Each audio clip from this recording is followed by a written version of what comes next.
Do you have a bright, strong-willed child who should be able to buzz through his or her schoolwork in a couple hours, then have the rest of the day to explore? But in reality, this child spends that entire day battling you over even simple worksheets, even though you've cut the expected work in half? Good, you're not alone. On this second special episode of the Calm Parenting Podcast for Homeschoolers, I'm going to show you a dozen or more ways to jumpstart your child's brain. And I'd actually let your kids listen to this podcast and then ask them, hey, how do you want to use these ideas? This is your schooling. You have an opportunity to have some ownership here, and it's a good way to teach them how their brains work. So welcome, this is Kirk Martin. I'm founder of Celebrate Calm. You can find us at celebratecalm.com. If you need help with anything, reach out to our son Casey, Casey at celebratecalm.com. Let us know about your family. We will reply to you, help you out. And if you need help with any of our programs, just reach out to Casey. So let's jump into this right away and try to make your homeschooling day less stressful and even a little bit enjoyable. And if you haven't listened to part 1 of this series, go and listen to that now because it's very foundational. Okay, here we go. Number 1, let's wake your strong-willed child up to some kind of challenge or mission, something they're good at doing, right? Bet you can't solve this Rubik's Cube in less than X minutes. Hey, think you can find your breakfast? Because I hid it outside in the backyard. I love waking kids up to treasure hunts. It gets them moving. It gets their brain working on problem solving. It gets some blood flow moving to their brain, which helps what? It helps with concentration and focus. Plus, it's positive. You're starting the day by creating a success rather than starting with a battle. And when we homeschooled, even other people's kids, the first thing in our day was, we're starting with a success. I always woke Casey up to some kind of mission or challenge that he was good at doing. Finding something in the backyard, connecting over something he was interested in, creating a success to start the day on a positive note. Look, sometimes it was just quietly sitting and not talking in the morning. Because some of your kids, they need a little time to wake up. Some people are morning people, some people are not. Those of you who are like me, I'm an irritating morning person. Respect the fact that not everybody is like that, and it'll go better for you. Number 2, get your kids outside early as often as you can. Look, we had 1,500 strong-willed kids in our home over the course of a decade. Many of these kids were on the spectrum. Some of them were kind of addicted to screens. And the one constant of every day that I spent with these kids, because we had these little things we had these Lego camps. Kids didn't know they were coming to a camp where we were working on social skills and emotional and self-control, impulse control. They didn't know that. We just called it Lego camp because they thought they were just getting together with a bunch of other kids that were like them. But in reality, we were kind of doing a form of play therapy, but it was a whole lot better than that because therapy doesn't work for most of your kids. They're just going to manipulate the therapist and just say, I don't know, and you'll waste thousands of dollars. So the one constant of every camp day is we began by doing something physical outside. And this could be walking through the woods, building a fort, walking across a creek, throwing things in some water. Whatever it is, sometimes kids would help me shovel mulch and plant things. They like that physical activity. Sometimes we played sports or games, or we put Mentos in Coke bottles and blew things up. We even used to race in shopping carts. And one day we got actually pulled over by a cop coming down our street while we were racing in grocery store shopping carts. You know what? That's very stimulating for our brain, and that's really good for kids. Fresh air changes moods. Exercise stimulates the brain. Try to get your kids doing some harder physical work. Even breaking a sweat, it releases endorphins, which are awesome for learning. But know this, your kids are not going to want to go outside. You have to lead them there. Make it fun. Make up games. Let your little landscapers do some yard work. Have kids challenge the kid who loves shoveling mulch to move a load of mulch across the yard. Some of you live on a farm. Use that to your advantage. Get outside. It's really important. Number 3, related to that, do schoolwork outside as much as possible. When we did school with kids, we climbed down into these drainage ditches in our neighborhood. And I told the kids it was the sewer because kids love anything that's disgusting. And they liked it even more. Why? It was different. We were underground where we weren't supposed to be. It was dark. So we did schoolwork with flashlights. It was wet and fun and different. I like riding bikes to somewhere interesting and doing one subject in that spot. Have a snack and then ride to a different spot. We used to ride to construction zones because a lot of these kids are very good at tinkering with things and building. So they would watch the diggers and they would do that, and we'd do a subject, and then we get some exercise and ride again or walk somewhere. I don't care. Just get out and explore and take the schoolwork with you. Or just throw a blanket on the lawn and do it there. Or if you're in a cold place like Minnesota, just make an igloo and go out there and do your work. But be flexible with this. Number 4, this is really, really important. With a strong-willed child and a child who learns in different ways, you have to manage their energy, not their time. Now, I don't have a ton of time to go through this in all of its glory, but it is a really important concept and crucial insight for your kids. And this is part of the ADHD University program. Please go through that because it teaches you how your kids' brains work and then how you can use that to your advantage. Look, time management, traditional time management tends to be linear. It doesn't work with our kids. Our kids work in spurts. They hyper-focus. They work on momentum. So learn how and when your most challenging child focuses best. Is this in the morning? Is it after exercise? Is it in the evening when you can hand this off to your spouse for help? Case and I both have distinct work patterns, and we flow with that daily and weekly. You've got to really understand this thing of how their mental energy works. And look, if your child is crushing it in math one day, well, just keep going with that. Do 3 days worth of math work that day. It's very unnatural and difficult to switch back and forth between 5 different subjects each day. Your kids may want to work extra hard one day. Then go for it. Focus on, look, I hyper-focus. I tend to, I'll tell you another thing that I do. I do the opposite of what everybody else is doing. It is a Sunday. I'm doing this podcast on a Sunday.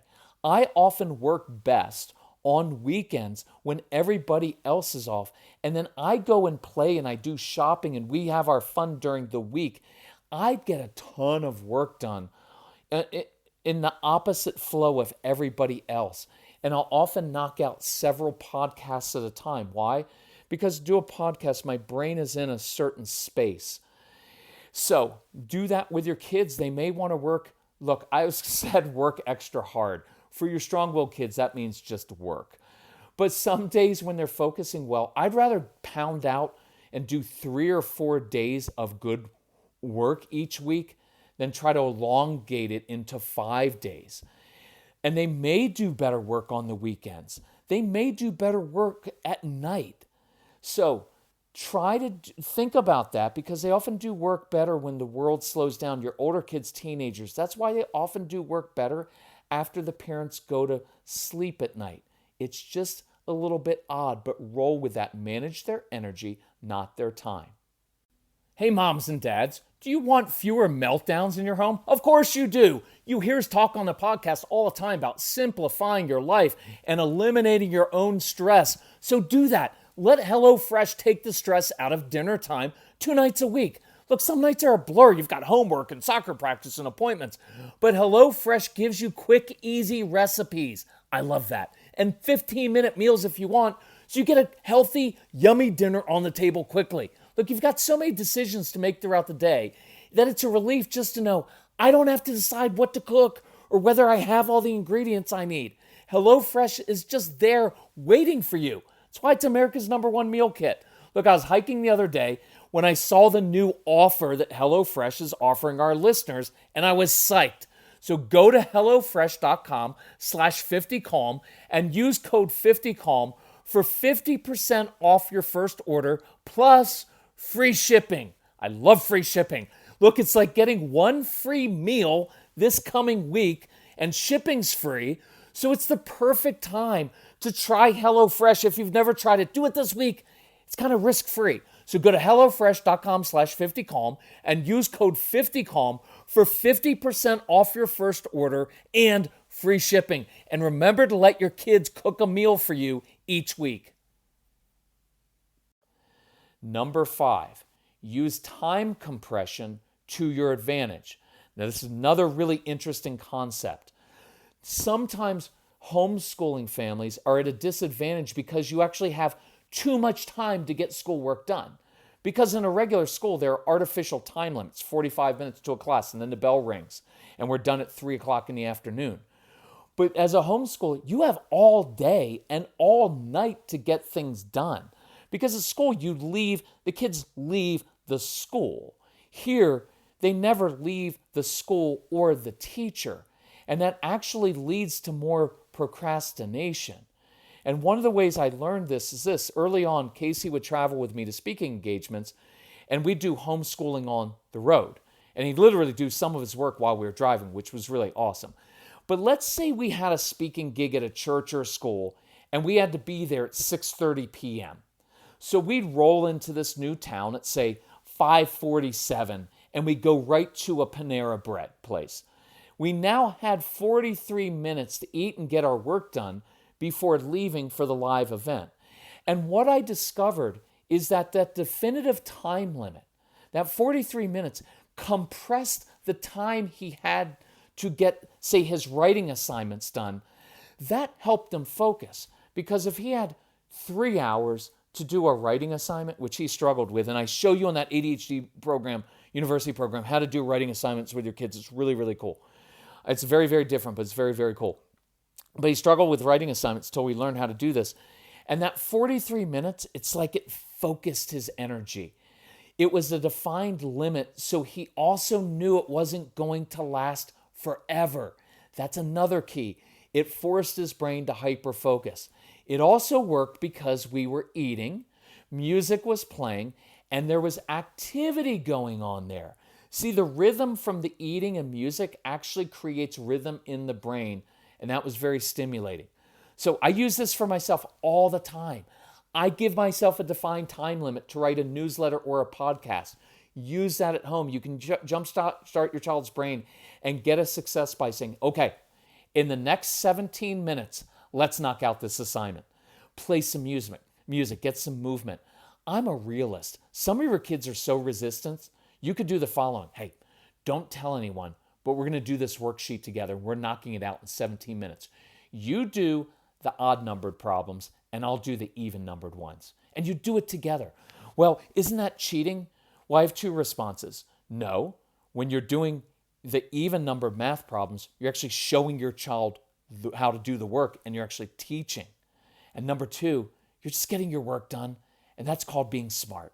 By the way, if you have or you get the Calm Parenting program, let your kids listen to Casey's Straight Talk for Kids program, because Casey shares how he learned how to control his own emotions and impulses and how he learned how to use his brain most effectively.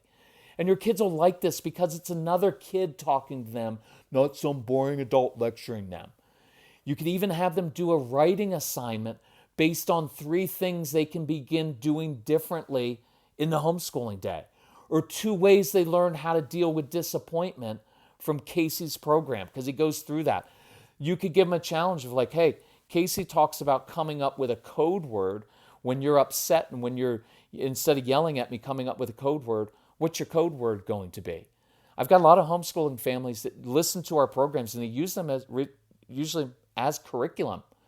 Go to celebratecalm.com/homeschool, because you get a big discount there just for you because you're homeschooling, or email Casey and he'll help you out with it, Casey@celebratecalm.com.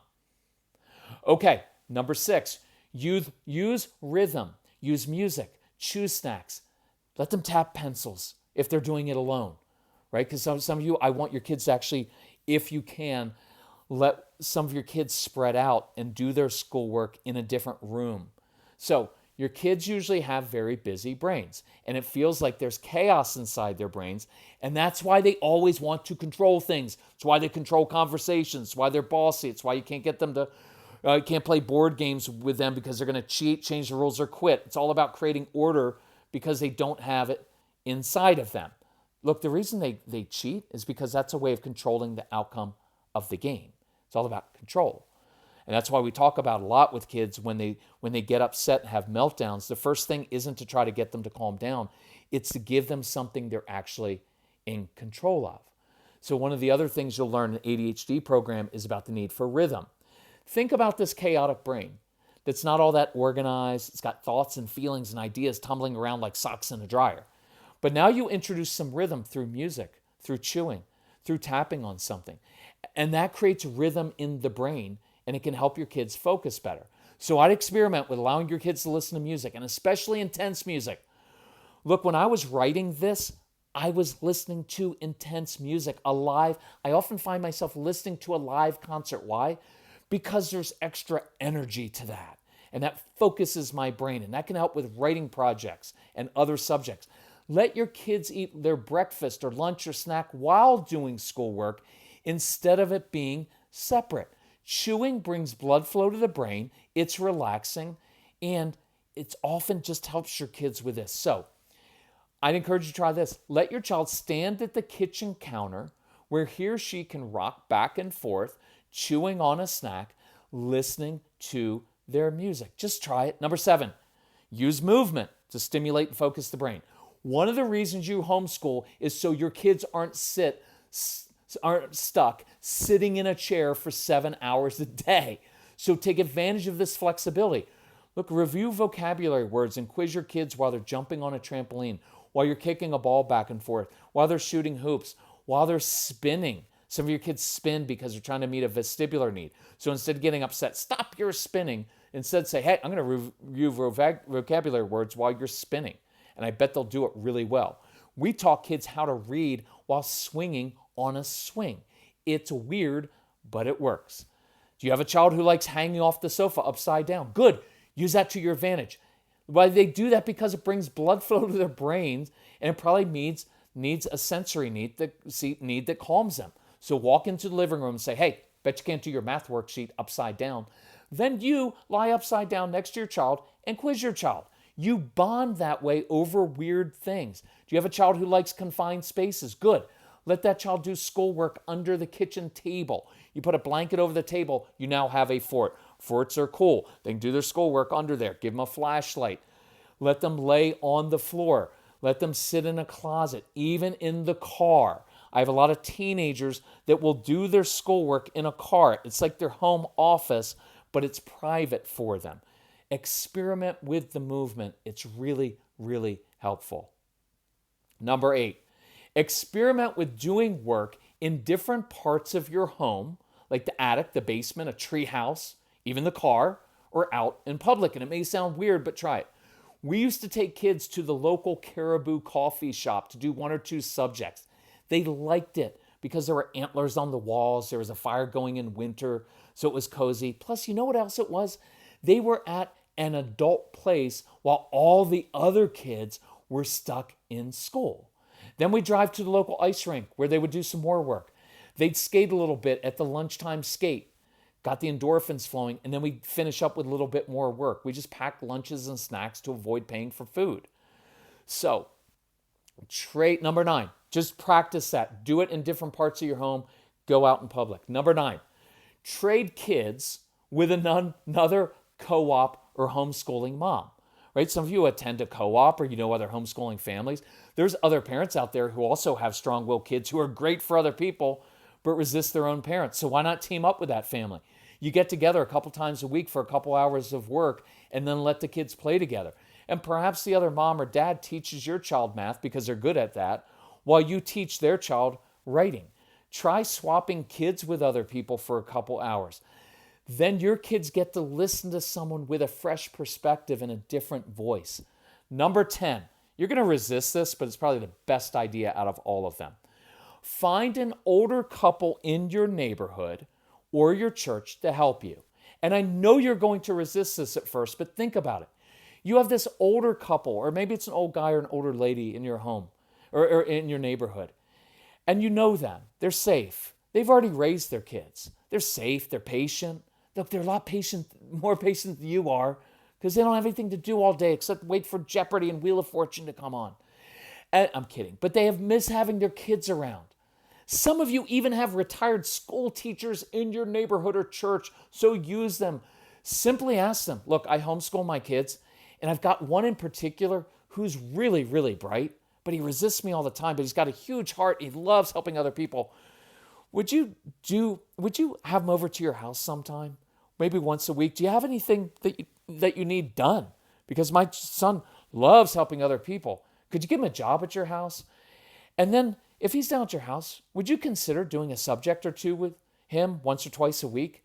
Now, you don't want to do this because you don't want to bother that old lady or couple down the street, but you're looking at it the wrong way. This old lady or this couple would love having your bright child at their house. Why? Because your child brings energy and youth into their home. And your child is often really good with older people, and they'll carry on these great conversations, and they'll be helpful, engaging, and it gives this older couple a new mission. They'll feel good helping a frustrated mom and bright kid, and it gives them something to talk about after being married for 45 years. What are they going to talk about all day? But now they've got this kid coming into their home, and they're energized. I'm telling you, it is a gift to this older couple, and if you don't try it, you're robbing them of joy and purpose, and you'll rob yourself of a really valuable resource. And I'm sorry to ask you this. Don't do that. Moms, stop apologizing for everything. You have needs. You're important. You're worthy of being helped. You help everybody else. You're worthy of being helped. So stop asking everybody in pleading tones and apologizing. You apologize to your husband for asking him. Stop that. You're an equal partner and you deserve to be helped and you're worthy of being helped. You do it for everybody else. Treat other people the way you want to be treated. You already treat other people that way, and that means you're worthy of having an expectation that other people will help you. So, chew on that a little bit. Anyway, here's the other part of that. Your child will really, let me go back to that. Moms, I want you to break some of these generational patterns.